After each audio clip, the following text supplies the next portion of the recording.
Iya, ini bawa satu. Iya. Iya.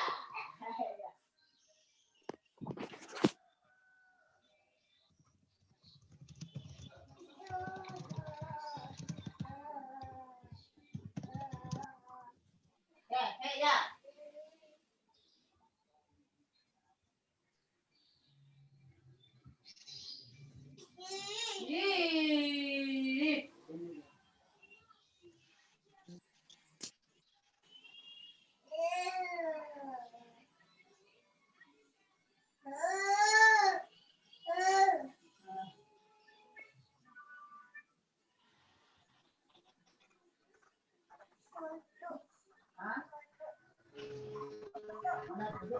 Oh, duduk. Wih, pintar sekali duduk. Ya. Apa tuh? Batu tuh, buang udah sini tuh, sini. Sini. Namanya batu jeruk. Lihat tuh, pahit, buang. Pahit, ya. Ya. Oh, ini. Jeruk tuh, ya.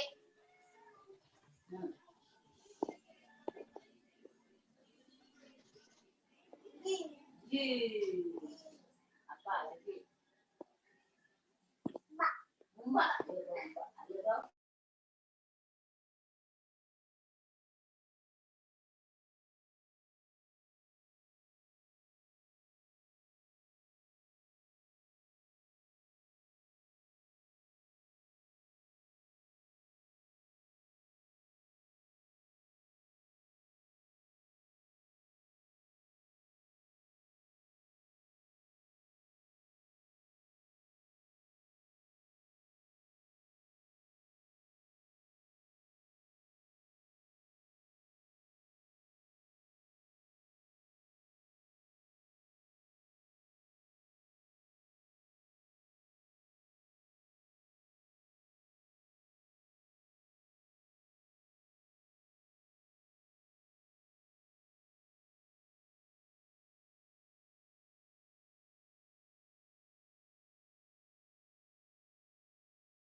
Tambah. Aduh kak, udah mana sih? Tuh kita 3.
Halo, selamat sore teman-teman. Sore. Oh ya, selamat bergabung di acara sosialisasi Kampus Merdeka kali ini. Sorry, kamera tidak mumpuni, tidak mendukung karena pakai kamera laptop yang ada di Sumbawa. Jadi saya lupa bawa pulang laptop. Sorry. Sudah ada Bapak Agus ya?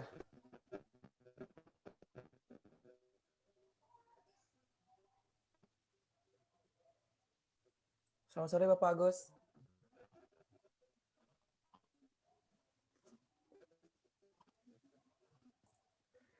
Selamat sore Pak. Oke, selamat sore. Assalamualaikum warahmatullahi wabarakatuh. Waalaikumsalam warahmatullahi wabarakatuh. Ini pesertanya baru sedikit sekali ya, baru 29 orang. Iya Pak, sambilan kita tunggu mungkin dari panitia mungkin dipercepat untuk itunya, admit teman-teman semua. Jangan lupa dikabarin juga.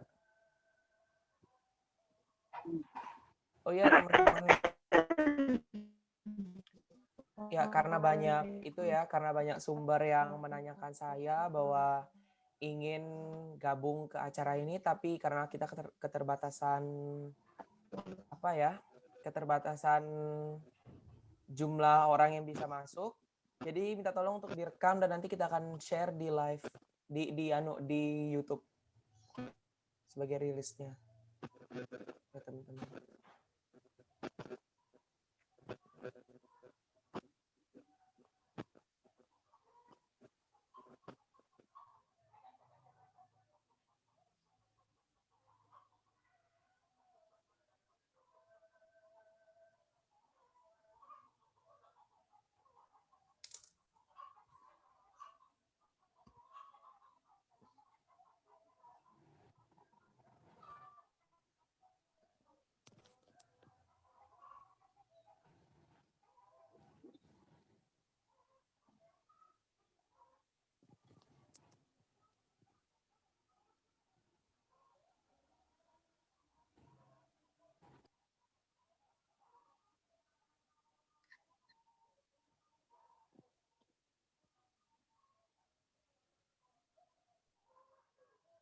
Teman-teman yang gabung juga langsung unmute Zoom-nya, langsung di mute Zoom-nya supaya kita lancar.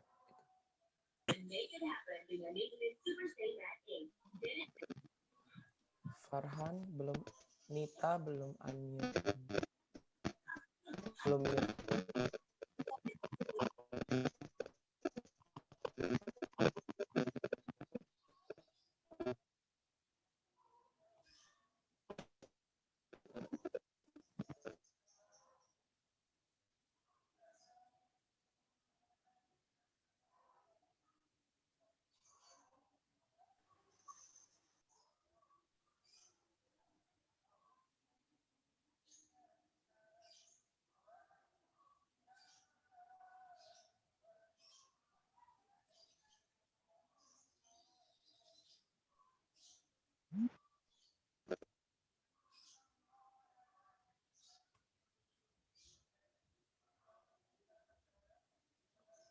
Halo Nita, minta tolong untuk di mute ya. Dari tadi aku coba mute juga nggak bisa.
Di galeri nih.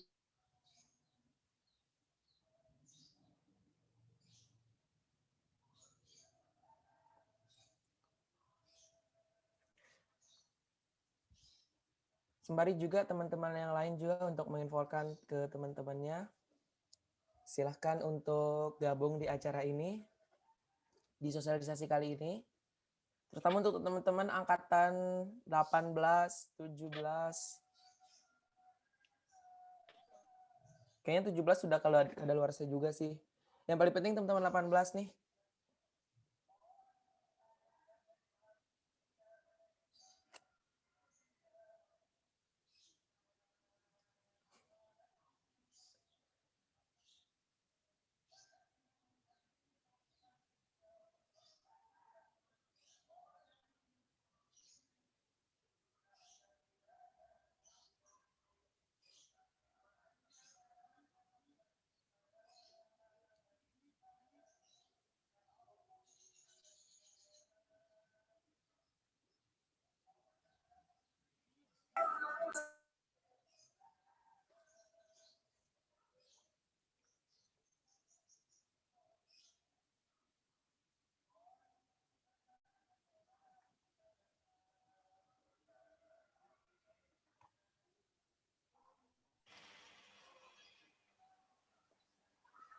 Selamat siang, selamat sore Pak Aurel, sudah berkenan bergabung.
Oke, sudah 44 orang.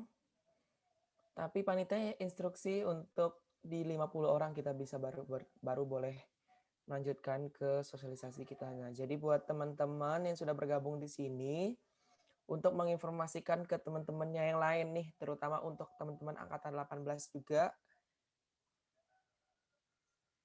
untuk menginformasikan ke teman-temannya supaya bergabung pada kesempatan kali ini.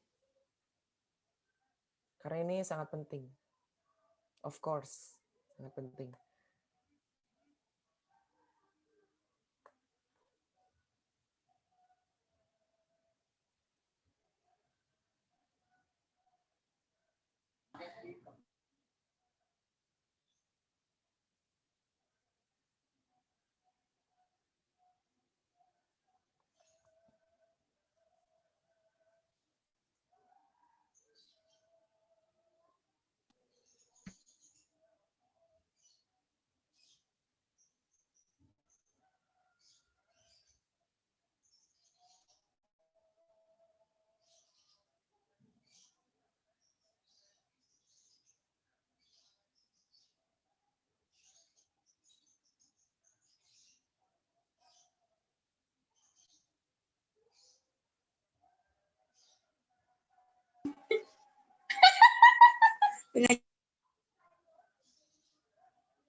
Sekali lagi, tak ingatkan untuk teman-teman yang sudah bergabung di sini untuk mengingatkan teman-temannya untuk ikut gabung, terutama nih kalau bisa di setiap grup dosen pembimbing itu untuk disebarluaskan karena ini menyangkut bagaimana teman-teman mengisi KRS di semester depan nih, di semester 6 terutama juga penting banget buat teman-teman angkatan 18 gitu. Jadi kalau bisa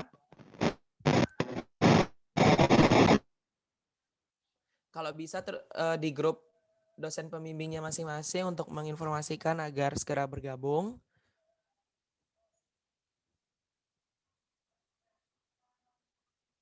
Karena sebentar kita akan mulai.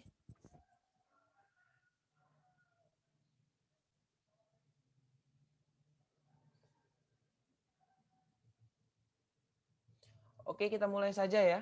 Mungkin di 44 peserta. Sembari nanti teman-teman yang lain ingin bergabung juga mungkin di tengah-tengah. Karena panitia sudah menginstruksikan untuk mulai. Oke, Assalamualaikum warahmatullahi wabarakatuh. Sebelumnya, saya mau tanya dulu bagaimana Bapak Agus terkait kesiapannya, kita akan mulai atau bagaimana? Ya, dimulai aja. Oke, Pak. Oke, baik. Assalamualaikum warahmatullahi wabarakatuh. Selamat sore, teman-teman. Selamat datang di acara sosialisasi Kampus Merdeka, yaitu Merdeka Belajar terkait dengan kebijakan tahun 2020 oleh Kementerian Pendidikan dan Kebudayaan Republik Indonesia. Nah, jadi buat teman-teman yang sudah bergabung, selamat datang di acara sosialisasi ini. Perkenalkan, saya Ilham Fahmi dan sebagai moderator, dan Bapak Agus Purbatin Hadi selaku Ketua Program Studi juga akan menjadi narasumber kita pada kesempatan kali ini. Oke, untuk mempersingkat waktu, marilah sama-sama kita melafazkan Al-Basmalah. Bismillahirrahmanirrahim. Perlu diingat, setelah sosialisasi ini kita akan ada sesi tanya jawab. Mungkin di sesi tanya jawab kita akan panjang lebar mengenai sosialisasi. Buat teman-teman yang ingin bertanya boleh mengajukan tangan atau kalau malu boleh di kolom chat. Jadi nanti panitia akan merekap pertanyaan di teman-teman lalu kita akan tanyakan. Oke, mari kita mulai dengan sosialisasi ini. Kepada Bapak Agus dipersilakan untuk menyampaikan. Oke. Baik, Assalamualaikum warahmatullahi wabarakatuh. Waalaikumsalam warahmatullahi wabarakatuh. Jadi pertama-tama saya sampaikan terima kasih kepada Himikom ya yang sudah memfasilitasi acara atau kegiatan sore hari ini.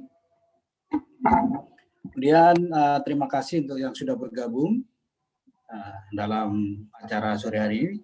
Termasuk di sini hadir Pak Aurelius ya, selaku tim kurikulum yang nanti akan membantu saya menjelaskan tentang MBKM. Siap, Pak. Baik, saya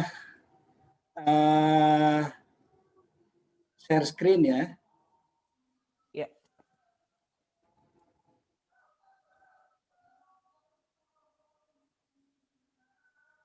Sudah terbaca ya? Sudah, Pak, sudah. Ya. Cuman, jadi sesuai dengan tema, jadi sore hari ini kita akan bicara tentang bagaimana implementasi MBKM ya, Merdeka Belajar, Kampus Merdeka. Jadi ada dua kegiatan sebenarnya, jadi ada Kampus Merdeka dan Merdeka Belajar.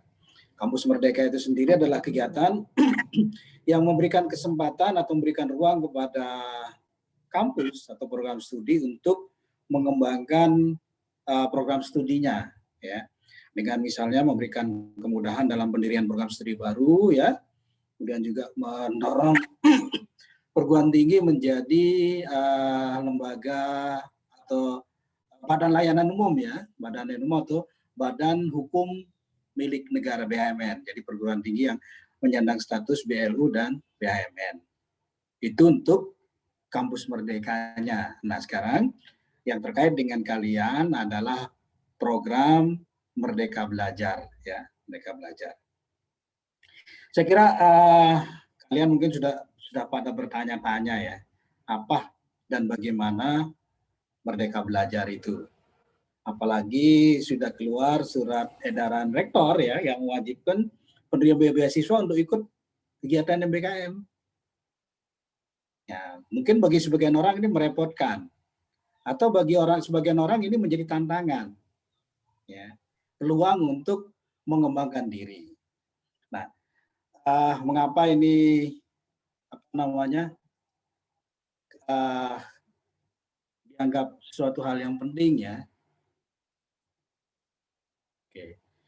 Jadi disrupsi teknologi ya, kita kenal dengan revolusi industri 4.0 ini, itu menimbulkan perubahan yang begitu besar ya, di mana perubahan itu terjadi begitu cepat, begitu lincah, ya, tidak dapat diprediksi, uncertain ya, kompleks dan ambigu.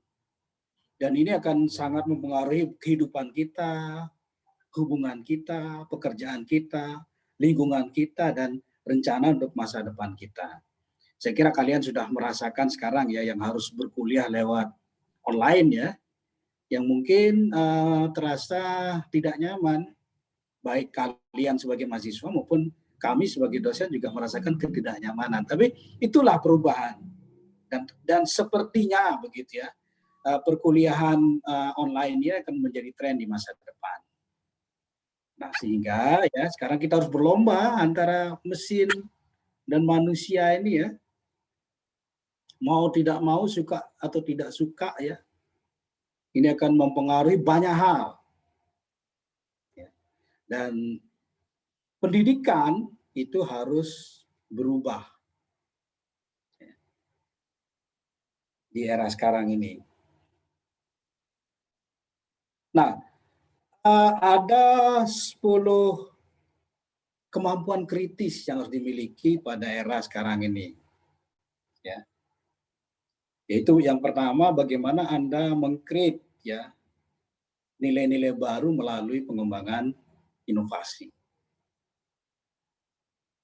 Kemudian memiliki responsibilitas yang cepat, ya. Kemudian mampu mengatasi dilema dan persoalan, ya. Berpikir kompleks, menyelesaikan masalah yang begitu kompleks, berpikir kritis, kreatif, ya. Mampu melakukan penilaian dan pengambilan keputusan secara tepat. Kemudian bagaimana Anda bisa mengelola masyarakat. Memiliki kemampuan negosiasi, dan terakhir adalah Anda harus memiliki kognitif yang fleksibel, pengetahuan yang fleksibel. Anda harus banyak tahu hal, banyak hal yang harus Anda ketahui gitu ya. Karena era sekarang ini adalah eranya seperti itu. Nah, kemudian oleh karena itu pendidikan, lembaga pendidikan juga harus mengubah paradigma. Kenapa? Karena sekarang orientasinya bukan lagi pada supply, tapi pada permintaan. Dan permintaan itu terus berubah, terus berkembang. Kemudian mahasiswa atau lulusan itu harus memiliki kompetensi yang berdasarkan pada kompetensi pengetahuan. Ya. Kemudian bagaimana mengembangkan menghadapi disrupsi teknologi ini ya, dan perubahan ini ya. Nah, kemudian pembelajaran tidak lagi dalam Anda dianggap selesai begitu ya, tapi pembelajaran itu harus dilakukan seumur hidup. Jadi Anda pun setelah tamat nanti, setelah menjadi sarjana komunikasi, tidak berhenti untuk belajar. Kemudian modular degree ini maksudnya adalah kemampuan seseorang itu tidak hanya pada satu hal ya, tapi dalam kompleks ya, dalam suatu pengetahuan yang kompleks. Kemudian lebih mendasarkan pada EQ ya, emotional quotient, dibanding dengan intelligent communication. Kemudian kita harus fokus ya, pada bagaimana mengembangkan kemampuan ya, terutama dalam menghadapi perubahan teknologi yang begitu cepat ini. Nah, sehingga kurikulum juga harus diubah. Gitu ya. Kurikulum kita sekarang, dan ini sedang kita lakukan, tapi ini akan berlaku untuk angkatan 2021 ya. Kalau untuk angkatan Anda masih menggunakan kurikulum 2016, ini harus disesuaikan dengan kebutuhan industri. Apa yang diminta industri itulah yang kita sediakan. Kemudian skill domain ini dari mahasiswa ini harus lebih dikembangkan. Ya. Bagaimana Anda nantinya mampu menjawab tantangan di dunia pekerjaan atau di dunia industri ya. Kemudian tadi dari berbagai disrupsi tadi ya, Anda juga harus mampu, atau mahasiswa kita siapkan untuk mampu mengelola big data, analisis big data ya, cloud computing ya, blockchain teknologi ya.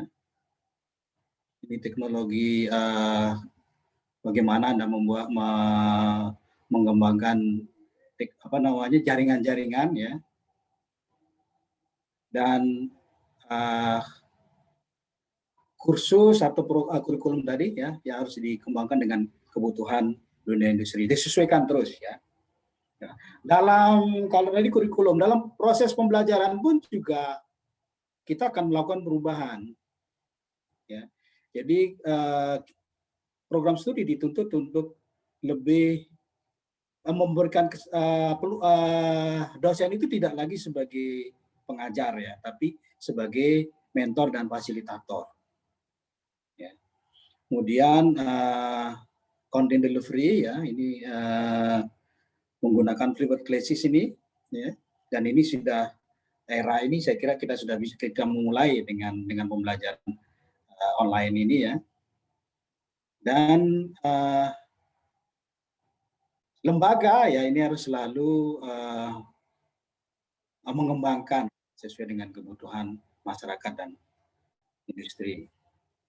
Nah, sehingga ke depan ya ada 4 prinsip yang menjadi basis dalam pendidikan. Yaitu fokus kita sekarang adalah bagaimana mencapai outcome, bukan lagi output. Jadi tugas kami makin berat, tidak hanya meluluskan Anda menjadi sarjana ilmu komunikasi, tapi sampai bagaimana Anda mendapatkan tempat di masyarakat. Jadi tanggung jawab kami tidak hanya Anda mencapai gelar SIKOM terus selesai, tapi jauh lebih dari itu. Ya. Kemudian melakukan penjualan kurikulum lain ya. Kemudian mempelajari peluang-peluang, tantangan, ya. Dan constructive alignment ini ya. Jadi assessment, learning activities, learning outcome ini terus kayak dilakukan dalam proses pembelajaran. Ya. Nah sekarang dari konsep-konsep di atas ini, itulah yang kemudian melahirkan kebijakan Kampus Merdeka, Merdeka Belajar ini. Ya. Jadi Merdeka Belajar ini perguruan tinggi diwajibkan memberikan hak bagi mahasiswa untuk secara sukarela, makanya disebut dengan merdeka. Dapat diambil atau tidak. Yang pertama, dapat mengambil SKS di luar perguruan tinggi sebanyak 2 semester atau setara 40 SKS. Kemudian ditambah lagi dapat mengambil SKS di prodi yang berbeda di perguruan tinggi yang sama sebanyak 1 semester atau setara dengan 20 SKS. Nah, yang pertama di luar perguruan tinggi ini bukan termasuk pertukaran belajar dengan perguruan tinggi lain dan juga memberikan kesempatan kepada Anda untuk belajar di masyarakat melalui program KKN, melalui program-program magang ya, dan skripsi dan seterusnya. Ya, sehingga kalau dulu SKS itu kita definisikan sebagai jam belajar ya, 100 satu SKS itu setara dengan 120 menit tatap muka ya, dan tugas struktur ya. Nah sekarang SKS itu diartikan sebagai jam kegiatan. Nah, kegiatan itu sendiri bisa dalam bentuk belajar di kelas, praktik kerja atau magang ya, pertukaran belajar, proyek di desa, wirausaha, riset, studi independen, dan kegiatan mengajar di daerah terpencil. Nah, Anda bebas untuk memilih ini.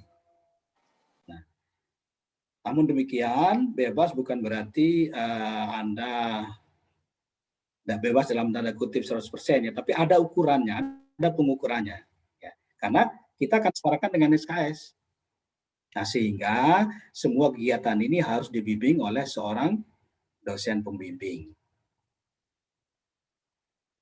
Nah, kemudian dalam daftar kegiatan yang dapat diambil oleh mahasiswa dalam 3 semester di atas dapat dipilih dari program yang ditentukan pemerintah maupun program disetujui oleh rektor.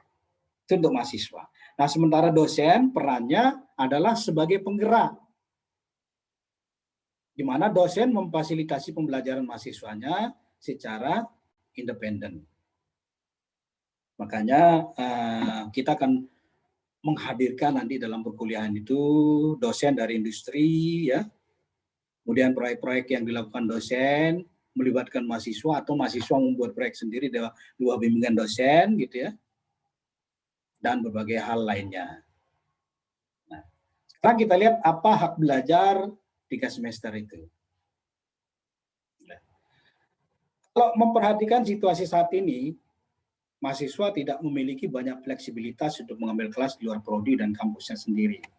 Karena kita memiliki kurikulum yang kaku ya, sehingga kalian tidak bebas memilih kegiatan di luar kampus. Padahal beberapa BUMN sebelum ada program MBKM ini menawarkan magang bergaji, tapi waktunya 6 bulan.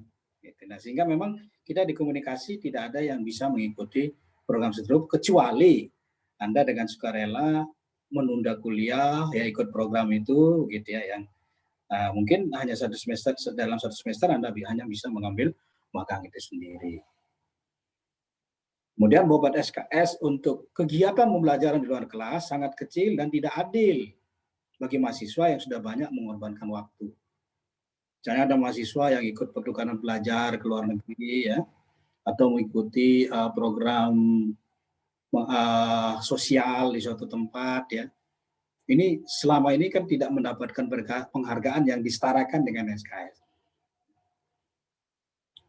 Nah, di banyak kampus pertukaran belajar atau praktek kerja justru menunda kelulusan mahasiswa.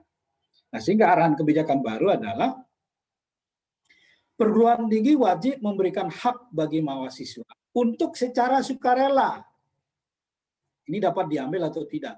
Meskipun kemarin Rektor sudah menegaskan bahwa penerima beasiswa hukumnya wajib ya, untuk mengambil SKS di luar perguruan tinggi sebanyak 2 semester. Jadi di perguruan tinggi lain, di dunia industri, di masyarakat, ya, di 14 SKS. Nah, ditambah lagi dapat mengambil SKS di prodi yang berbeda, di PT yang sama, sebanyak 1 semester, setara 12 SKS. Jadi yang akan kita mulai pada semester ini adalah program mengambil SKS di prodi yang berbeda, di UNRAM. Jadi Anda misalnya yang mungkin tertarik untuk mengembangkan teknologi informasi ya, mungkin Anda bisa mengambil mata kuliah di program studi teknik informatika. Yang ingin fokus pada wirausaha dan belajar bisnis ya, silakan Anda mengambil mata kuliah di Fakultas Ekonomi. Misalnya yang ingin mendalami masalah hukum terkait dengan komunikasi ya, silakan Anda mengambil kuliah di Fakultas Hukum. Nah, sehingga sekarang ini ya kita akan melakukan pengaturan ya bahwa SKS yang wajib diambil di prodi asal ya adalah sebanyak 5 semester dari total semester yang harus dijalankan. Ini dari berarti 8 semester ya. Anda sampai semester 5 kuliahnya di prodi. Makanya kita utamakan yang Anda yang semester 6 ke atas yang mengikuti program MBKM ini. Ya. Oke. Nah, ini jadinya ya, ada prodi PT 12 KS, 8 model kegiatan di luar perguruan tinggi. Ini ada 8 model ya. Progresi pernyataan, penyetaraan ya. Oke, kira-kira seperti itu. Nah, jadi tadi ada 8 model kegiatan di luar perguruan tinggi. Nah, ini dia. Ada kegiatan magang atau praktik kerja.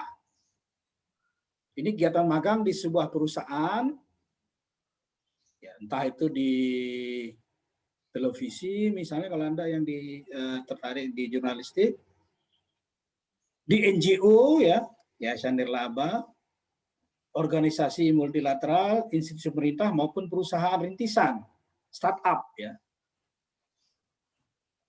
Ini yang pertama. Kemudian yang kedua ada proyek di desa. Ini proyek sosial untuk membantu masyarakat di pedesaan atau daerah terpencil dalam membangun ekonomi rakyat, infrastruktur, dan lainnya. Nah, misalnya Anda membuat proyek sekarang bagaimana mengembangkan sistem informasi desa.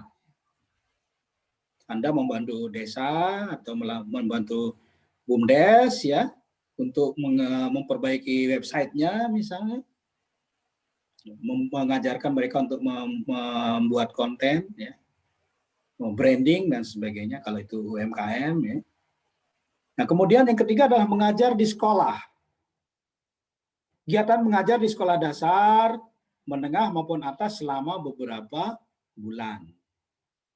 Sekolah dapat berada di lokasi kota maupun di tempat yang terpencil.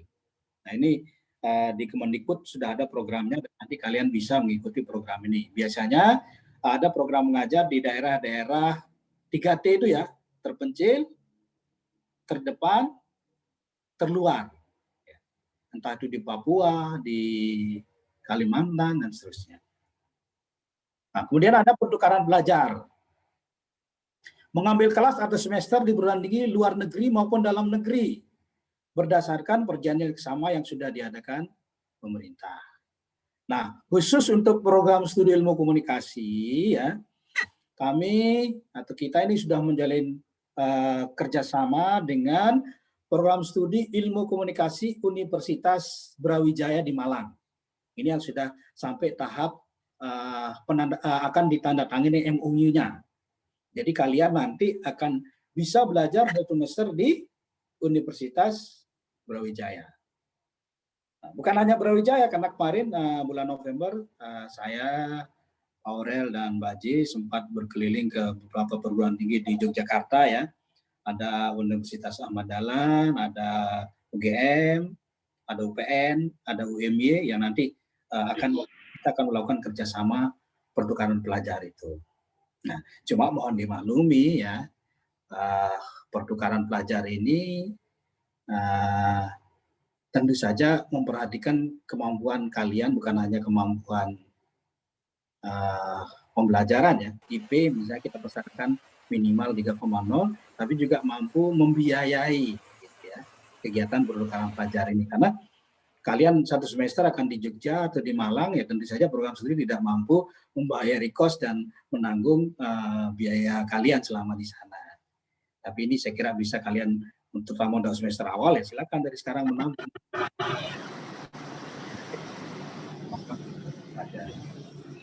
Kemudian ada penelitian atau riset.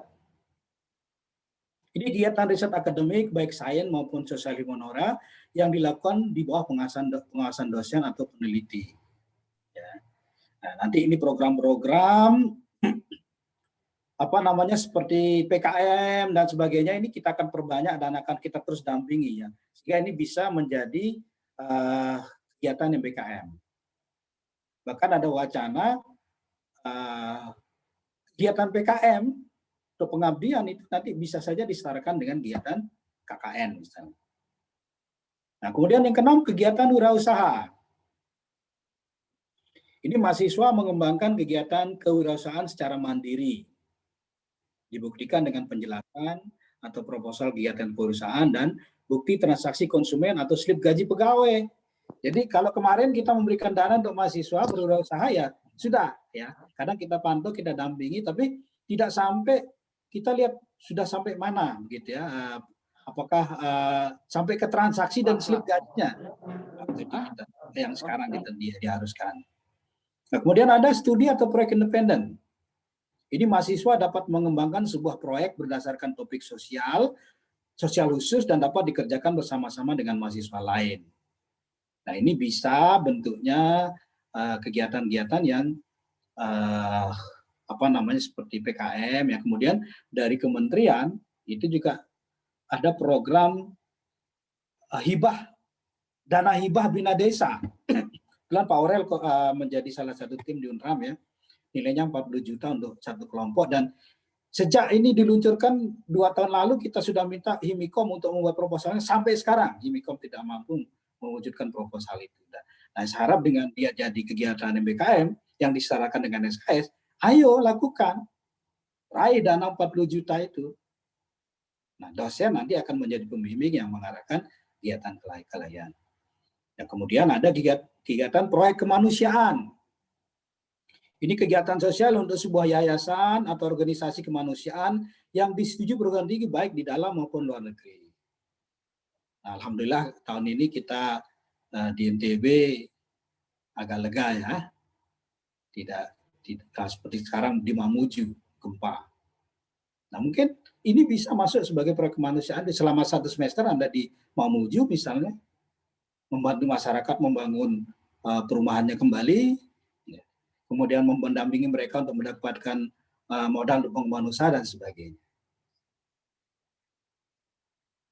Nah, ini ada beberapa skenario ya. Ada yang semester 1, 2, 3 ini fokus pada pembelajaran di prodi, semester 4 pembelajaran di luar prodi, 5, 6 pembelajaran di perguruan tinggi lain atau di masyarakat, 7, 8 kembali ke prodi dan menyelesaikan studi. Ada juga yang 1, 2, 3, 4 fokus di prodi, semester 5 pembelajaran di luar magang ya, semester 6 pembelajaran di luar prodi dalam perguruan tinggi, semester 7 pembelajaran di luar perguruan tinggi atau magang. Kembali ke semester 8 untuk menyelesaikan tugas akhir. Skenario berikutnya adalah 1, 2, 3, 4, 5 kita fokus ke pembelajaran di dalam prodi. Dan sepertinya alternatif ketiga ini yang akan kita terapkan di program studi ilmu komunikasi. Semester 6 dan semester 7 ya, kita ke MBKM ya, tapi ada kemungkinan Anda bisa mempercepat studi ya dengan cara kita akan mengadakan semester setara ya, untuk menghabiskan mata kuliah wajib program studi. Oke. Nah, ini sedang dilakukan ya. Nah, sehingga 3 aspek penting ya adalah bagaimana regulasi di perguruan tinggi, fakultas atau prodi, kesiapan sumber daya ya, sumber daya tenaga pendidikan, bapak-bapak ibu dosen sekarang sudah lagi disibukkan dengan melakukan rekonstruksi kurikulum dan melakukan upaya-upaya konversi terhadap kurikulum yang nanti akan dikembangkan di MBKM. Tenaga pendidikan pun juga kita persiapkan karena ya kalau Anda mengambil mata kuliah di program studi lain di UNRAM saja misalnya kan tentu saja SIA harus bisa mengakomodir kebutuhan itu dan dari Pusdik sudah mempersiapkan itu. Mahasiswa ya tentu saja Anda juga harus mempersiapkan diri dan salah satu bentuk persiapan Anda adalah mengikuti kegiatan sosialisasi pada sore hari ini. Dan yang paling penting adalah bagaimana kita melakukan perubahan pola pikir dan pola bekerja. Jadi Anda sebagai mahasiswa dituntut untuk berpikir jauh ke depan, berpikir kreatif, siap menerima tantangan. Karena apa? Hanya mahasiswa yang memiliki kemampuan lebih yang akan mengikuti MBKM. Sementara mungkin banyak mahasiswa ya sudah memilih untuk ikut program reguler saja. Tapi perguruan tinggi kita ya dituntut paling tidak 20% di antara mahasiswa kita yang 500-an ini harus mengikuti MBKM. Berarti paling tidak 50 orang mahasiswa harus mengikuti program. Makanya untuk tahap awal kita wajibkan kepada penerima beasiswa. Karena apa? Karena kita menganggap bahwa penerima beasiswa adalah memiliki keunggulan atau memiliki kemampuan yang lebih dari mahasiswa lainnya. Meskipun itu tanda kutip juga gitu ya. Nah, kemudian apa yang sudah dilakukan di UNRAM ya? Jadi ada dasar hukum dari kegiatan MBKM ini adalah Peraturan Mendikbud nomor 3 tahun 2020 tentang SNPT pasal 13, 14, 15. Ada buku panduan Merdeka Belajar Kampus Merdeka, ini bisa Anda download sendiri ya. Banyak tersedia di laman Kemdikbud ya. Termasuk juga buku saku panduan Merdeka Belajar Kampus Merdeka. Silakan di-download. Nanti panitia akan sebarkan, Pak. Ya. Ada panduan penyusunan kurikulum pendidikan tinggi. Ada keputusan Mendikbud ya 754 tentang indikator kinerja utama perguruan tinggi negeri. Nah, ini nanti akan saya jelaskan indikator ini. Sementara di UNRAM ini sudah ada 3 peraturan ya. Yang pertama adalah Peraturan Rektor nomor 2 tahun 2020 tentang implementasi kebijakan MBKM. Kemudian ada Peraturan Rektor nomor 3 tahun 2020 tentang pedoman akademik UNRAM tahun 2020 khususnya pada bab 6 yang mengatur tentang MBKM. Kemudian ada keputusan Rektor nomor 7685 tentang penetapan mata kuliah program Merdeka Belajar Kampus Merdeka yang ditawarkan antara program studi di lingkungan Universitas Mataram. Jadi kalau Anda ingin mengambil mata kuliah di program studi lain, Anda bisa mendownload peraturan ini karena di situ ada daftar mata kuliahnya. Nah, sehingga kesimpulannya adalah MBKM adalah suatu keniscayaan. Mau tidak mau harus kita lakukan, kita laksanakan. Dunia berubah begitu cepat, maka kita harus menyiapkan diri. Dan pengalaman kita selama 3 semester ini, ternyata proses pembelajaran dapat dilakukan di mana saja. Saya ingin memberikan catatan kepada Anda bahwa mahasiswa program studi komunikasi ini dilahirkan untuk jadi pemenang. Benar. Tetapi untuk menjadi pemenang, kita harus bersiap untuk menang. Berencana untuk menang, dan melakukan untuk mencapai kemenangan itu. Jadi menang itu bukan hanya mimpi, tapi harus diwujudkan. Oke. Nah sekarang saya lanjutkan lagi tentang bagaimana yang dilakukan oleh oleh program studi sekarang ya. Baik Pak, baik. Ya.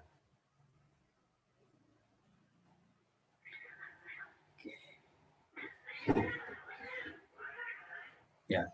Sekalian Bapak dengan pertanyaan sedang di posisi mana program studi untuk program ini dan apa tujuan apa langkah selanjutnya yang mahasiswa Ya, harus oke. Ini lakukan? makanya saya lihatkan di sini. Iya. Ya. Iya, ya. Jadi ini profil kita sekarang, ya. Akreditasi kita sudah B, SDM kita dosen itu 15 orang sekarang, ya. Tenaga pendidikan 3 orang,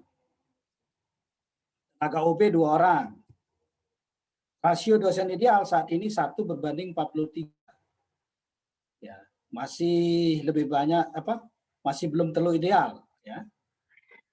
Dosen bersertifikat 9 orang, 69%. Dosen kualifikasi doktor 2 orang, ya, 15%.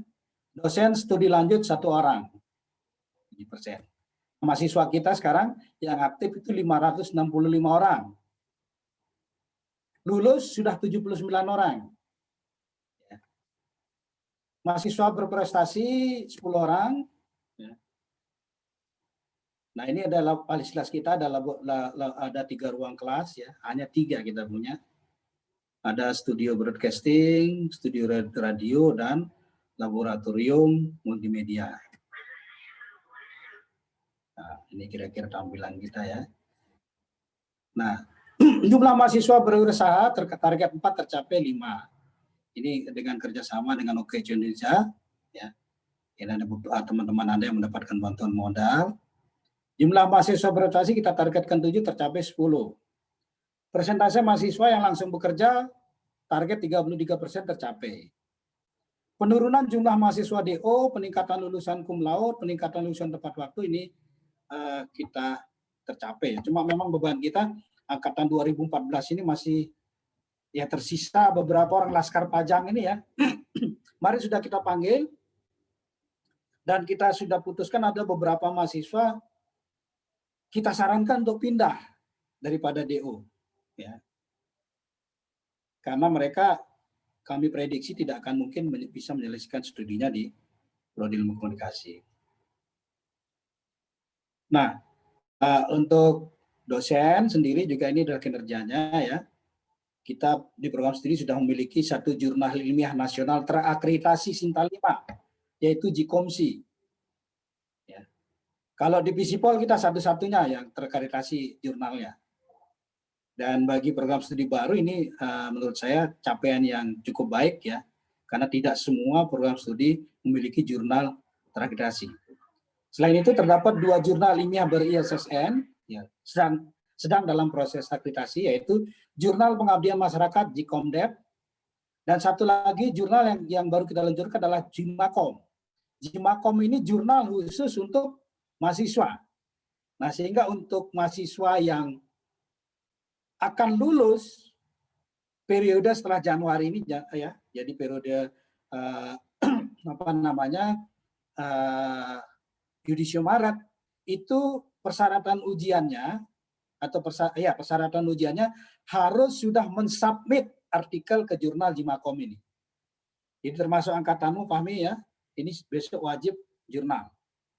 Ya. Nah, kemudian kita setiap tahun mengadakan seminar nasional pengabdian masyarakat Semnaskom ya. Ini dengan luaran yang ber-EISSN, dan tahun 2021 ini kita merencanakan mengadakan Annual International Conference on Media and Communication Studies. Ya, seminar nasional ya. Nah, ini yang kita lakukan ya. Kita akan mencoba memenuhi ini ya. Ya. Tapi soalannya adalah kita mampu menyediakan atau mengadakan peralatannya, tapi kita tidak memiliki kemampuan untuk melebarkan ruangannya. Karena kita sadari di Visipol sudah hampir tidak bisa bergerak kita ya. Termasuk janji kami untuk Himikom ini sampai sekarang sekretariatnya belum bisa kita tentukan mau di mana gitu ya. Karena memang tempatnya tidak ada. Nah, ini sekarang kita program studi sedang menyusun visi misi tujuan sasaran yang baru. Ya, karena tuntutan ya, kemudian perubahan, maka visi misi kita tentu saja harus kita ubah. Ini ditarikkan Februari 2021 kita selesaikan ya. Nah, koordinatornya Bu Hartin. Nah, revisi kurikulum ini kita akan lakukan Maret dan April kita menyelesaikan rencana strategis. Jadi ini yang kita harus lakukan, termasuk juga program prioritas adalah pelaksanaan MBKM dan pencapaian indikator kinerja utama tadi. Nah, jadi sekarang program studi prodi itu dituntut untuk ini. Jadi ada 8 indikator kinerja utama. Ya, indikator pertama adalah lulusan mendapat pekerjaan yang layak. Ya. Layak itu ukurannya apa?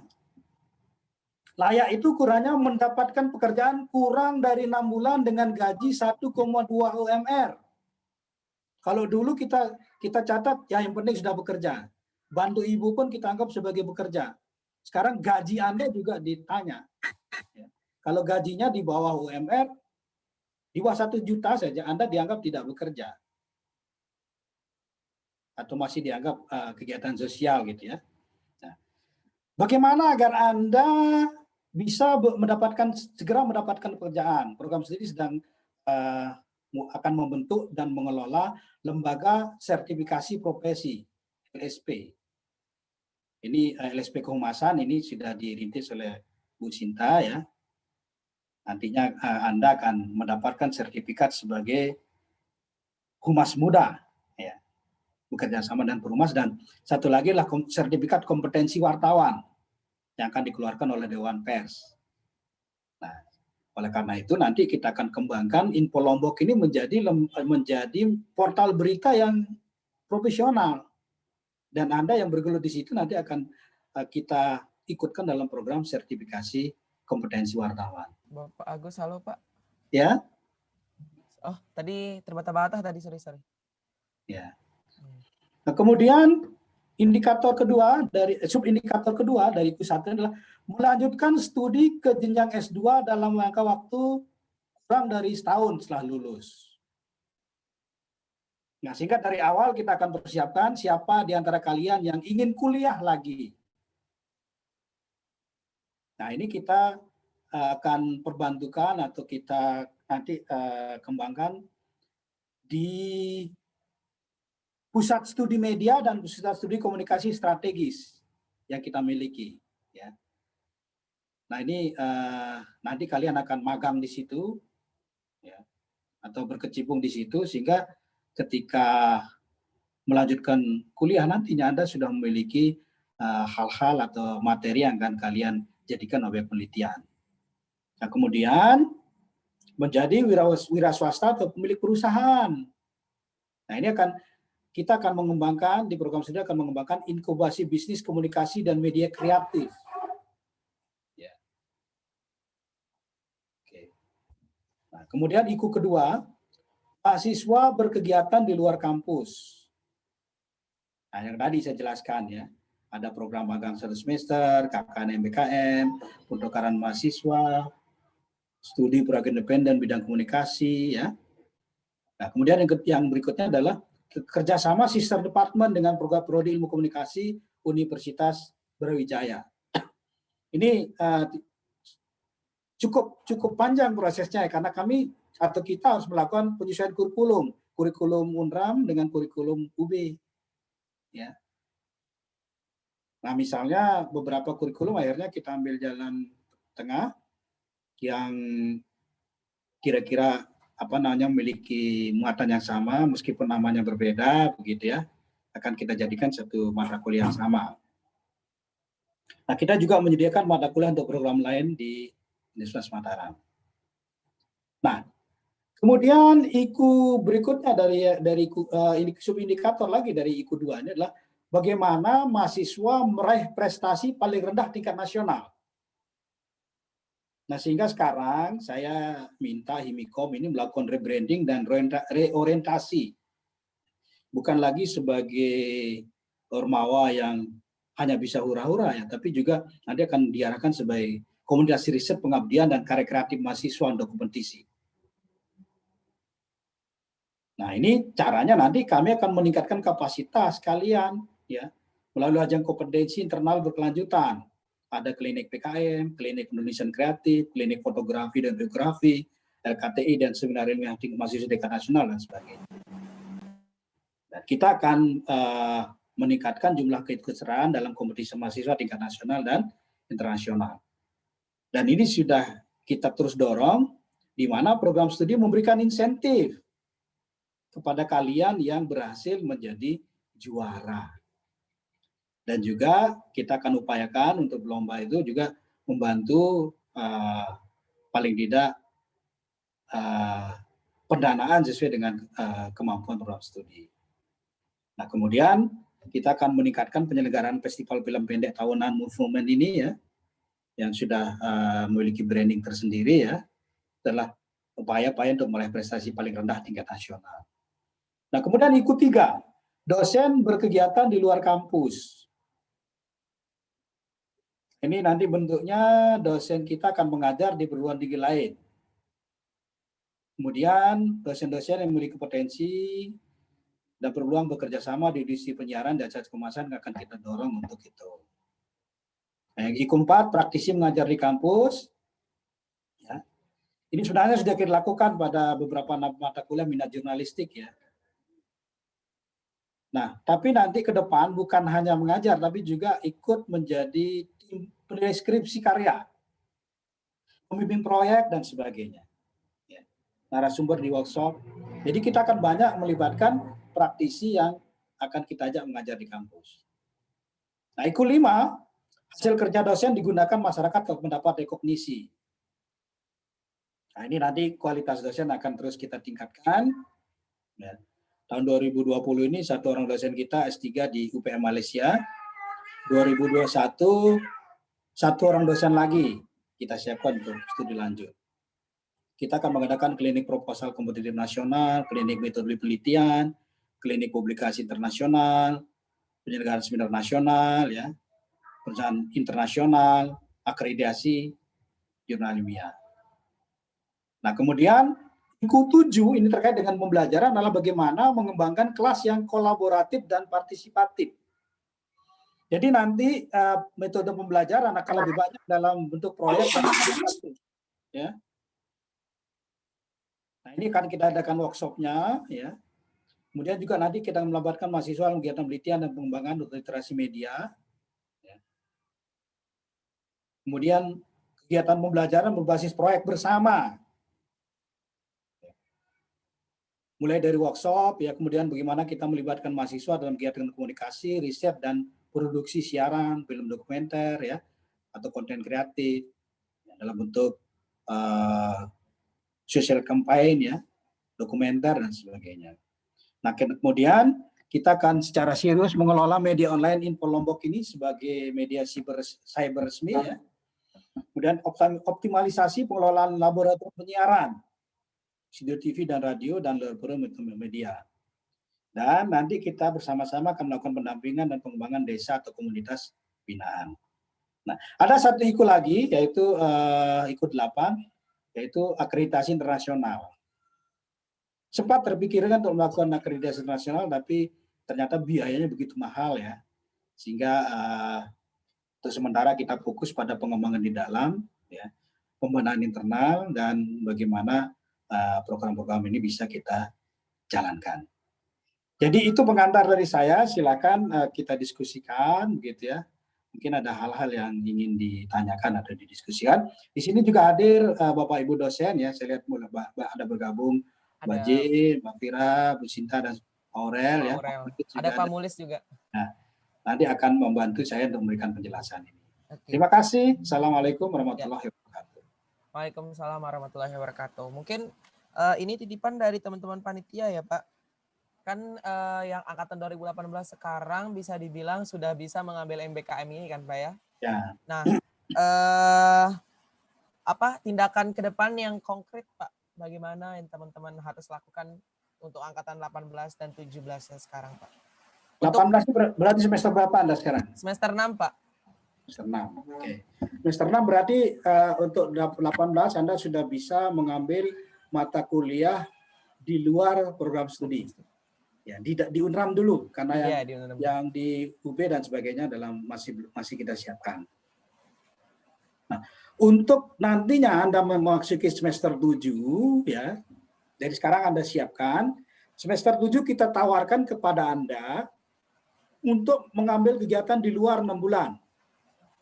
Kita mulai dari KKN, Anda bisa ambil KKN reguler yang 4 SKS itu ya. Iya. Atau mengambil KKN MBKM yang 1 semester, 20 SKS. KKN MBKM ini kita rancang, Anda di situ melakukan KKN, ya, sekaligus juga magang, sekaligus juga penulisan skripsi di situ, memulai penulisan skripsi. Dan nanti kita tambahkan 2 atau 3 mata kuliah pendukung, sehingga nanti jumlahnya sekitar 20 SKS. Tapi ini kemungkinan bisa kita lakukan untuk angkatannya Fahmi yang semester 7 nanti. Ya. Kalau Anda serius, ya, kita bisa pecahkan rekor bahwa akhir semester 7 Anda sudah bisa menjadi sarjana ilmu komunikasi. Ya. Jadi tidak perlu 8 semester lagi. Ya. Ya. Untuk angkatan 18 seperti itu ya Pak. Berarti angkatan 17 yang sudah mulai skripsi saat ini, berarti sudah tidak berlaku lagi atau seperti bagaimana Pak? Iya, ya karena 17 sekarang sudah menyelesaikan semua mata kuliah ya. Sudah magang, sudah KKN ya. Juga. Sudah KKN juga, jadi tidak bisa kita programkan sama seperti Anda. Iya. Jadi memang yang pertama kali untuk kegiatan di luar kampus adalah angkatannya Fahmi. Ada pertanyaan dari Kak Romli, Kak. Ya. Pak, astagfirullah. Assalamualaikum Bapak, mohon izin untuk bertanyakan, kampus Merdeka ini jangka waktunya lumayan panjang Pak untuk magang dan pengabdiannya. Jika dalam proses menjalankan program kampus Merdeka ini, Menteri Pendidikannya diganti, berpengaruh nggak dengan kebijakannya? Karena politik Pak Jokowi susah ditebak kalau mau ganti menteri. Ya, jadi kita tidak berandai-andai, kita lakukan apa yang sudah menjadi kebijakan sekarang. Iya. Ya. Masalah nanti ada perubahan ya, tentu saja kita akan sesuaikan. Ya. Tapi yang kita hadapi adalah apa yang sedang kita kerjakan sekarang. Oke.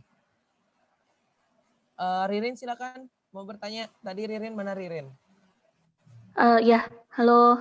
Halo. Apakah sudah terdengar jelas? Ya, terdengar jelas Rin. Ya, Assalamualaikum warahmatullahi wabarakatuh. Selamat sore. Sebelumnya terima kasih banyak atas penjelasan dari Bapak Agus tadi. Jadi begini Pak. Kemarin saya sudah sempat mengikuti sosialisasi juga yang disediakan oleh pihak rektorat terkait kampus Merdeka ini. Dan di sosialisasi tersebut ditunjukkan bagaimana mengambil mata kuliah dari program studi lain bagi yang mendapat beasiswa dan wajib untuk mengikuti kampus Merdeka di semester ini.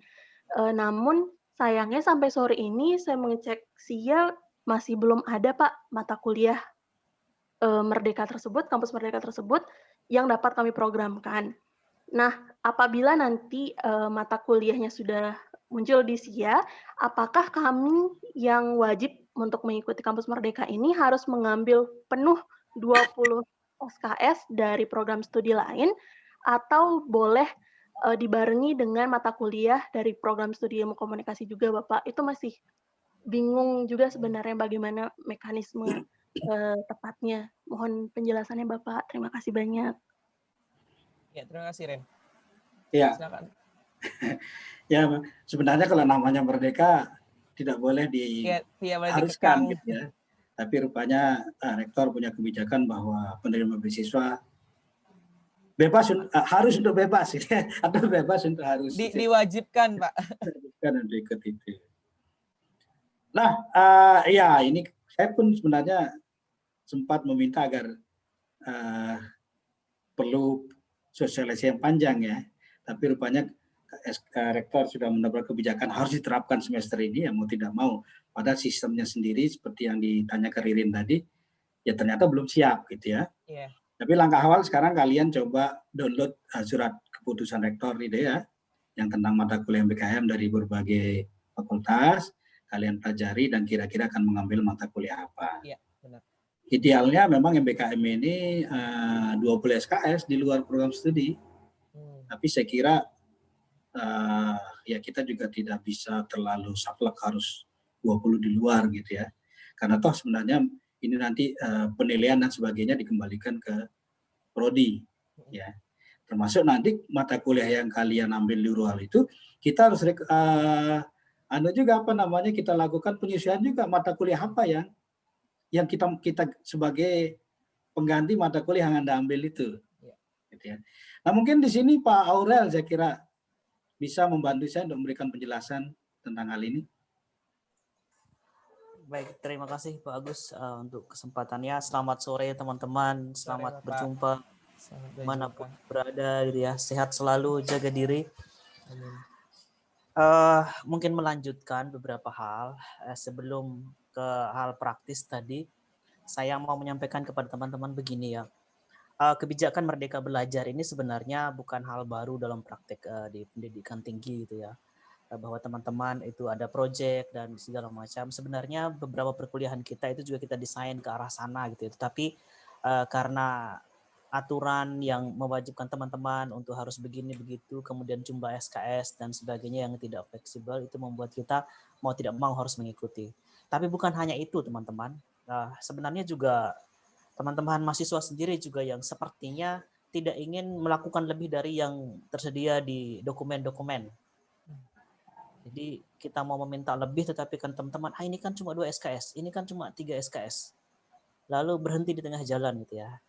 Jadi padahal banyak yang bisa dieksplorasi dan dikembangkan. Nah, jadi filosofi kegiatan Merdeka Belajar, Kampus Merdeka ini sebenarnya supaya mahasiswa mendapatkan lebih banyak kesempatan dan mengeksplorasi dan mengembangkan lebih banyak kemampuan yang dimiliki, bahkan minat bakat yang dimiliki.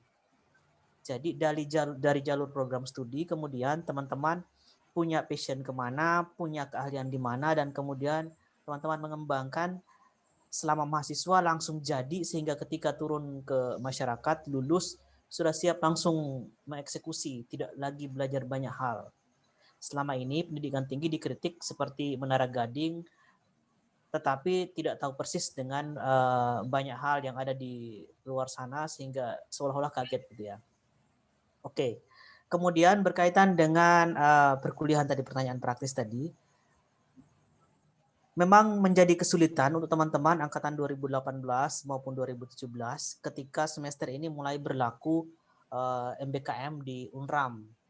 Karena desain kurikulum kita memang dari awal tidak untuk MBKM ini ya. Jadi teman-teman akan kesulitan menyesuaikan.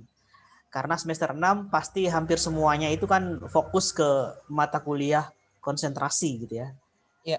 Hampir semua konsentrasi baik pilihan wajib maupun pilihan bebas gitu ya. Jadi dan itu sangat dibutuhkan karena itu penciri keahlian yang dibutuhkan, keterampilan dibutuhkan. Jadi banyak hard skill di sana yang sesuai dengan program studi, sesuai dengan konsentrasi. Jadi saya yakin teman-teman pasti merasa tidak mungkin saya meninggalkan mata kuliah ini untuk pergi ke tempat lain, nanti bingung, padahal sebelum-sebelumnya kan mata kuliah umum gitu ya, belum terlalu spesifik di konsentrasi. Nah, tetapi karena sudah mulai diberlakukan, yang harus teman-teman pegang prinsipnya adalah saya mau mendapatkan lebih dari yang ada sekarang.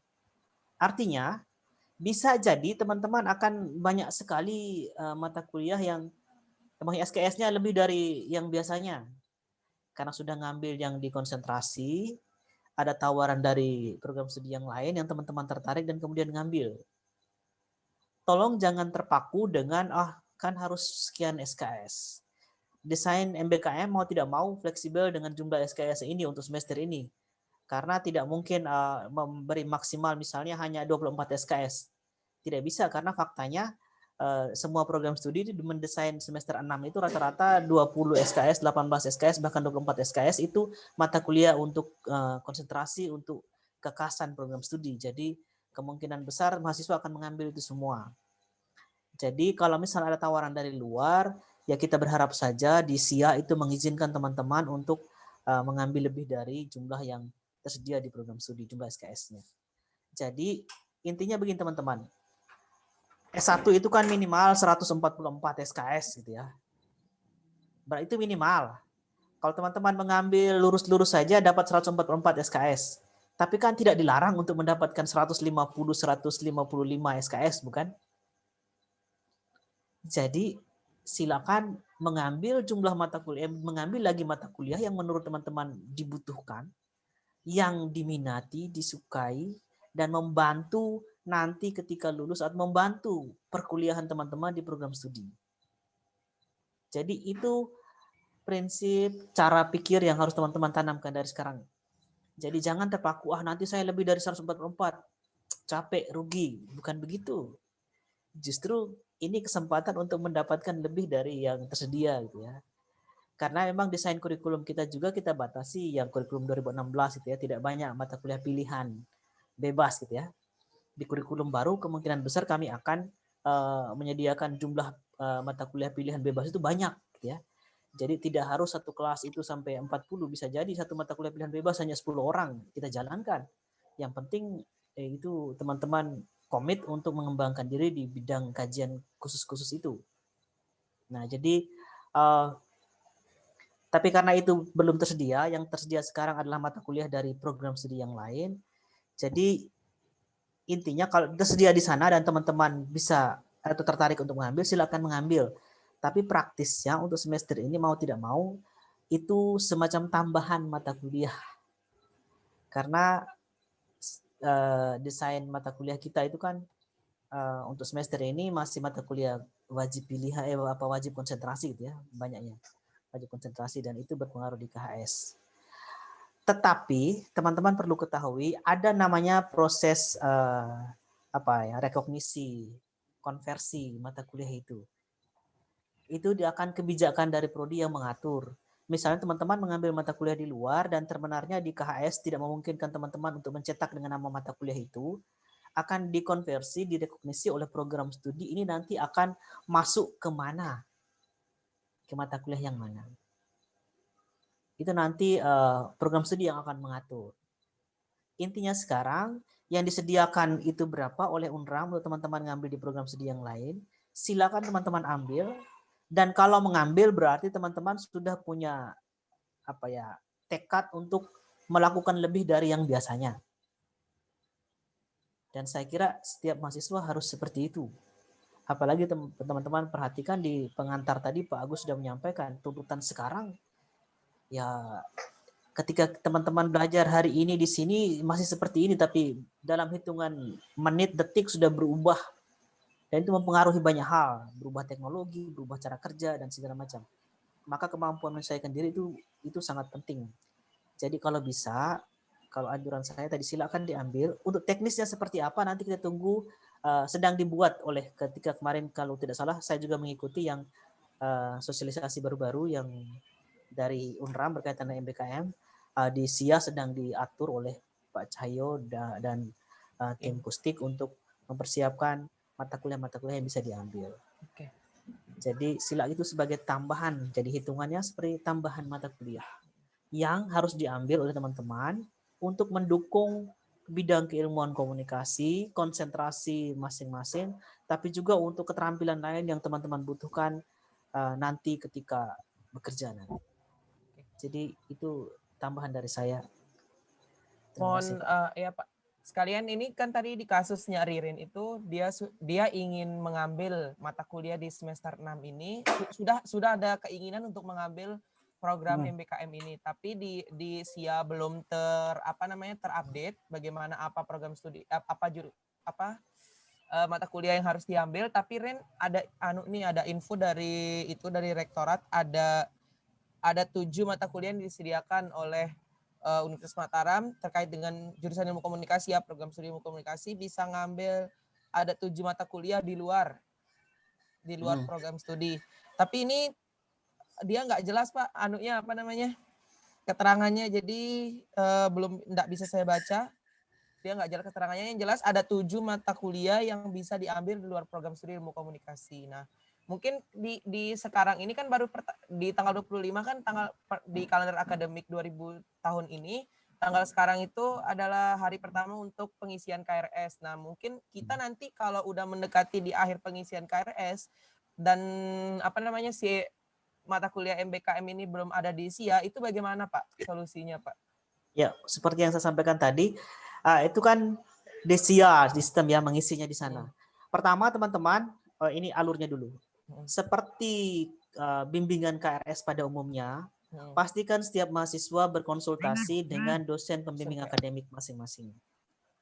Kemudian yang kedua, ini kan disediakan oleh UNRAM, kemudian untuk sistemnya kan melalui SIA. Memang sejauh ini karena memang belum di-launching di SIA, belum tersedia di SIA, belum diatur sedemikian, sehingga teman-teman memang belum bisa mengakses. Untuk masalah ini kita menunggu dulu sampai dengan SIA siap gitu ya. Jadi kalau misalnya apakah deadline-nya kan sampai tanggal sekian ternyata belum tersedia, ya pasti UNRAM akan membuka lagi sistemnya untuk bisa teman-teman bisa input untuk bisa mengambil mata kuliahnya. Oke, Mas Aren. Ya. Halo. Silakan. Oke. Saya tambahkan ya. Jadi prinsipnya untuk mahasiswa mau komunikasi itu kan secara teknis bisa mengambil mata kuliah di prodi lain. Nah, untuk mahasiswa prodi lain bisa mengambil mata kuliah di komunikasi. Itu kan sebetulnya prinsip atau teknisnya ya. Nah, hari Jumat kemarin saya memang coba buka SIA, itu belum ada. Nah, sekarang ini saya lagi buka. Saya lagi buka SIA sekarang, SIA UNRAM yang akademik itu sudah terbuka. Sudah menunya sudah muncul. Jadi tinggal tinggal diaktifkan. Tinggal diaktifkan. Jadi kalau misalnya saya aktifkan sekarang, berarti setelah saya aktifkan kalian buka SIA semua, berarti kalian bisa mengaksesnya. Kalau memang kemarin hari Jumat kemarin waktu saya ke kampus dan saya buka itu belum ada. Nah, sekarang sudah ada. Jadi saya tinggal aktifkan, kalau saya sudah aktifkan berarti kalian sudah bisa buka semua, tinggal melihat-lihat bagaimana apa-apa saja mata kuliah yang dibuka oleh prodi lain yang kalian bisa masuki. Jadi itu saja. Saya tinggal buka sekarang, terus kemudian kalian bisa lihat. Oke, itu saja singkat. Oke, baik. Terima kasih, Pak. Ini ada pertanyaan dari Army.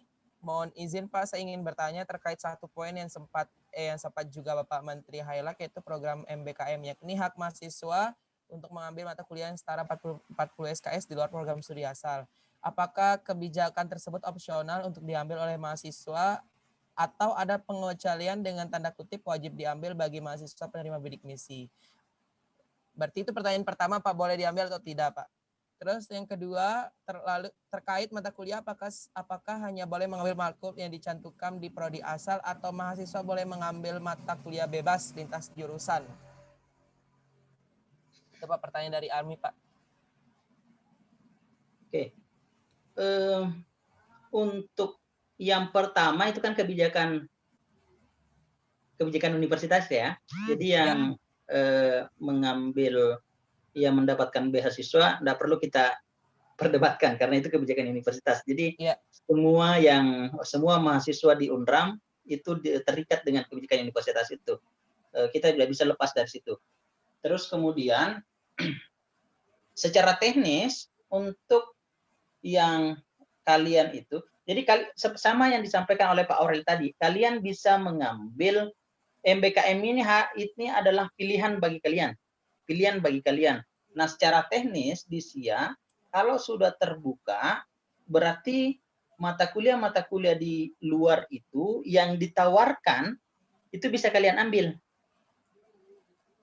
Jadi kan prodi-prodi lain juga ini akan menawarkan nih. Ada beberapa prodinya kan sama dengan prodi kita itu tidak semua mata kuliah kita tawarkan. Nah, prodi-prodi yang lain untuk sementara saat ini masih di UNRAM karena sistemnya belum bisa kita akses yang di UNRAM.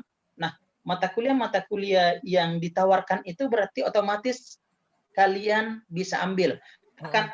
Akan sama muncul di SIA kalian, sama halnya ketika mengambil mata kuliah di prodi komunikasi.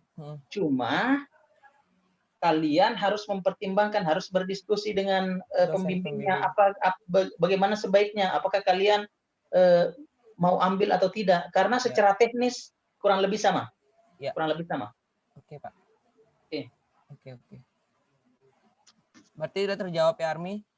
Tadi Nur Alfinatullah angkat tangan ya. Mau bertanya?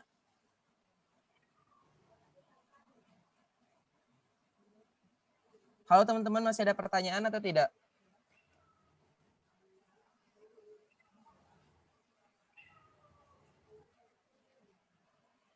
Boleh, kalau ingin bertanya boleh mengajukan tangan atau tulis di kolom komentar. Nanti sebisanya saya akan saya bacakan. Jadi seperti itu teman-teman. Jadi tidak perlu repot, semua sudah tersedia di SIA. Mata kuliah ditawarkan oleh jurusan lain. Jadi kalau tapi satu yang perlu diperhatikan bahwa dia tidak muncul semuanya. Jadi nanti terdefault dia. Jadi kamu harus buka sendiri. Karena kalau dia muncul semua, otomatis akan mengganggu dengan akan banyak sekali kalau muncul semua. Oh, jadi kalau kita pengennya misalnya di kuliah di hukum, jadi kita cek sendiri yang hukum gitu loh, Pak, gitu ya. Jadi dia tidak muncul semua mata kuliah yang dimunculkan. Jadi yang nanti muncul di SIA kalian itu yang otomatis kalau kalian buka itu langsung muncul itu adalah mata kuliah komunikasi. Jadi nanti kalian akan cari fiturnya sendiri untuk mengaktifkan. Nah, cari di situ baru muncul semua. Karena kalau langsung terbuka semua nanti bingung jadinya.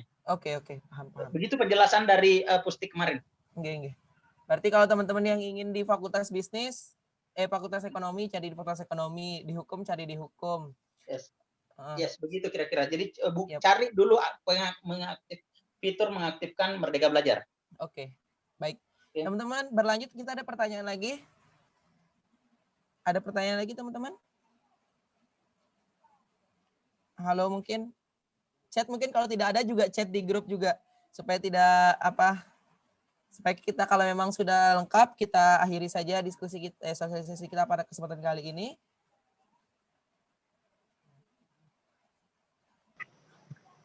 Oh, Akbar mau tanya, Akbar. Siap tidak? Oh, kenapa unmute? Sorry. Oke. Ada lagi? Coba buka SIA-nya sudah aktif mungkin. Oke. Buka SIA coba teman-teman. Sambilan buka SIA mungkin. Atau pada tidak ingin pindah ke prodi lain gitu ya. Soalnya saya juga baru temukan nih. Saya juga baru temukan. Kemarin waktu terakhir saya buka belum ada dia. Atau masih cinta dengan program studi ilmu komunikasi? Ya, saya perlu tambahkan ya bahwa tadi menyambung pertanyaannya Army ya, hak 40 SKS itu tidak seluruhnya atau tidak harus 40 SKS. Dan hak yang 40 SKS yang di luar perguruan tinggi itu kan tidak hanya kuliah, tapi juga termasuk kegiatan magang, KKN, proyek di desa, sudah dijelaskan tadi, proyek kemanusiaan, riset, Kewirausahaan. segala macam. Itu yang 20 SKS. Ya, 20 SKS untuk pertukaran pelajar, keperluan tinggi lain, ya, 20 SKS untuk kegiatan proyek sendiri di proyek mandiri tadi. Nah, Ya. sehingga seperti yang saya sampaikan tadi, untuk Anda yang semester 7 nanti, ya kita mungkin kalau sekarang yang tidak wajib gitu ya, mungkin boleh Anda ikuti saja yang reguler, gitu, tapi nanti MBKM Anda adalah pada semester 7 ya, ketika Anda mengambil program KKN, magang, skripsi gitu ya, Ya. disatukan dalam menjadi 20 SKS nantinya. Gitu. Ayo Ya. teman-teman, ada yang bertanya lagi?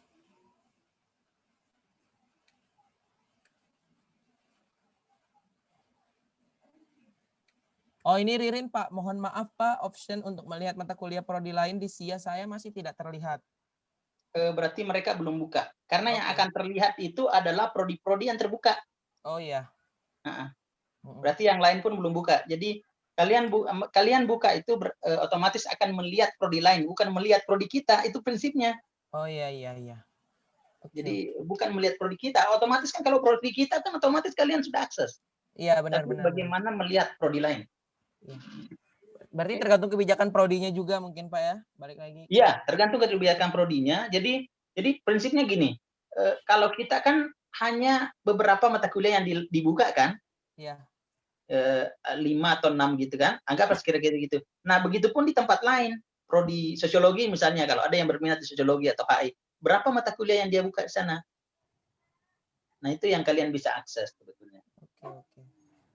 Mungkin teman-teman Himikom nanti fasilitasin untuk tutorialnya mungkin nanti. Nggak serumit itu. Supaya itu lebih teman-teman lebih paham juga nanti yang ini. Tidak rumit teman-teman untuk sistemnya nanti, tapi yang paling penting adalah teman-teman berdiskusi dengan dosen pembimbing akademik atau juga teman-teman lain untuk melihat relevansi mata kuliah yang mau diambil. Ya. Mata kuliah di luar prodi itu ya. Itu yang lebih penting karena itu berkaitan dengan ya kamu capek 1 semester ke depan itu setidaknya itu benar-benar mata kuliah yang membantumu. Ya. Bukan yang justru hanya habis waktu dan beban, tapi setelah itu kamu juga ya ini ngapain saya ngambil ini. Jadi jangan sampai seperti itu. Jadi kemerdekaan itu setidaknya bermanfaatnya di situ. Oke teman-teman. Tidak ada ya? Atau tidak ada, kita akhiri saja sesi pada kesempatan kali ini. Pak Agus mungkin ada terakhir penyampaian atau dari dosen yang lain? Ya, mungkin ada satu kata kunci ya saya akan sampaikan bahwa program ini harus dipersiapkan dengan baik ya. Kemudian perankan dosen PA ya untuk mendiskusikan mata kuliah ya. Jadi selama ini apalagi kalau dalam masa pandemi ini Anda hilang hanya tiba-tiba muncul di SIA minta di Di ACC. Minta dikonfirmasi, ya jangan lagi ya, tapi diskusikan baik-baik ya melalui chat atau melalui telepon gitu ya, tentang mata kuliah yang akan diambil. Karena kita berharap ini mata kuliahnya benar-benar bermanfaat untuk kalian, untuk skripsinya kah ya, atau untuk masa depan gitu ya, untuk pengembangan diri Anda ke depan gitu ya. Makanya dipikirkan mata kuliahnya. Ya. Mungkin ya cari yang di tetangga-tetangga dulu lah gitu ya. Biar gampang ngurusnya gitu ya. Iya benar. Yang jelas hanya satu fakultas yang tidak mau membuka mata kuliahnya. Fakultas Kedokteran. Oh iya. Ya. Karena tidak mungkin Anda ikut di situ ya. Tapi di teknik pun juga ya masa Anda akan mengambil mata kuliah di teknik sipil gitu ya. Iya. Kira-kira seperti itu. Jadi dipikirkan atau diperhatikan urgensi dari mata kuliah. Mungkin ada Bapak Ibu yang lain ini? Ya. Silakan. Ada Mbak J, ada Mbak Vira. Pak Mulis, Pak Aurel ada terakhir mungkin Pak. Mbak Sinta. Ya Mbak Sinta. Ada Bu Indi ini juga. Ini masalah teknis barangkali Bu Indi yang lebih paham ini. Baik, bismillahirrahmanirrahim. Assalamualaikum warahmatullahi wabarakatuh. Nyambungnya sedikit aja nih Pak. Waalaikumsalam. Oke, untuk teknis kayaknya tetap memang masih menunggu dari kesiapan setiap prodi untuk membuka, betul itu. Kalau memang sudah teropen oleh semua program studi yang menawarkan mata kuliahnya, maka mata kuliah tersebut sudah bisa diakses dan dipilih. Namun sebenarnya yang paling urgent untuk dipahami adalah mahasiswa paham konsep apa yang akan diambil dulu. Jadi ada program-program kerja, program-program mahasiswa itu yang harus dipahami. Ketika mau ngambil modelnya kewirausahaan misalnya, oh kita mau ambil manajemen bisnisnya, kita mau ambil mata kuliah etika bisnis di Fakultas Ekonomi, maka kita akan mencari ke sana.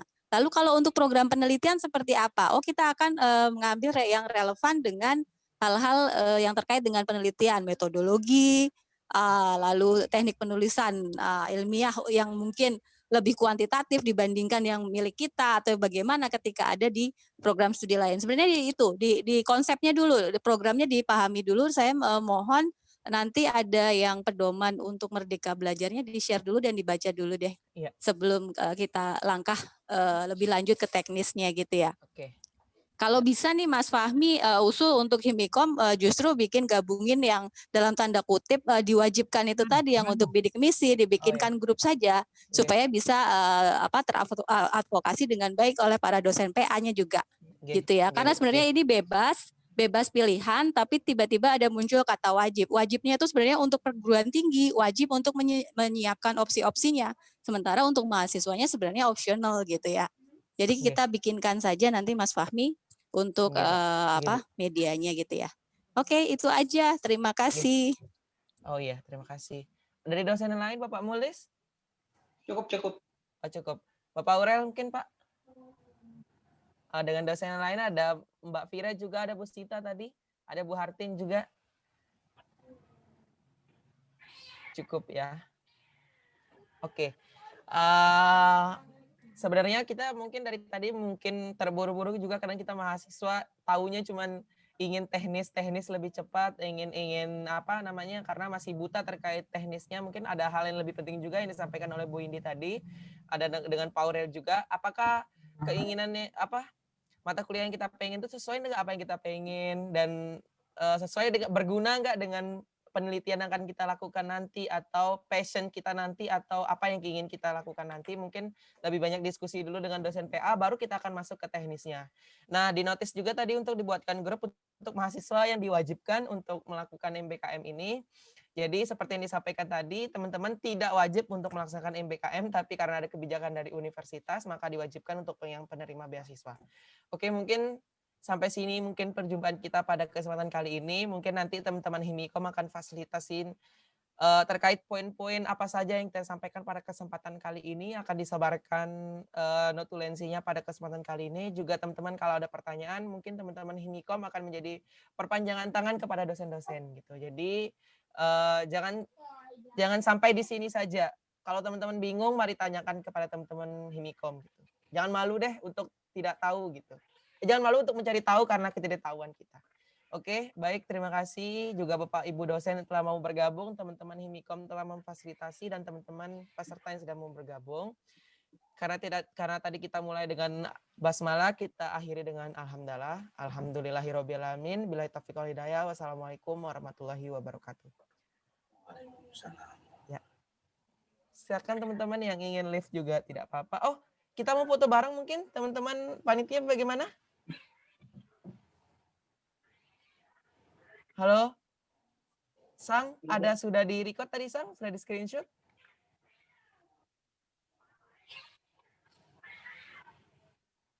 Tidak ada ya? Oke. Oke, baik, nanti di screenshot di record videonya saja. Oke, baik, terima kasih Pak. Terima kasih Bapak Ibu, boleh keluar juga, teman-teman yang lain juga boleh live juga. Terima kasih. Oke. Assalamualaikum. Waalaikumsalam. Bye-bye. Bye-bye Bu. Terima kasih. Pak Mulis juga terima kasih Pak. Sore-sore. Mbak J juga. Bu Indi, terima kasih.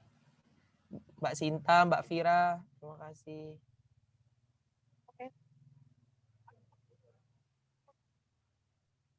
Kembali kasih. Anytime.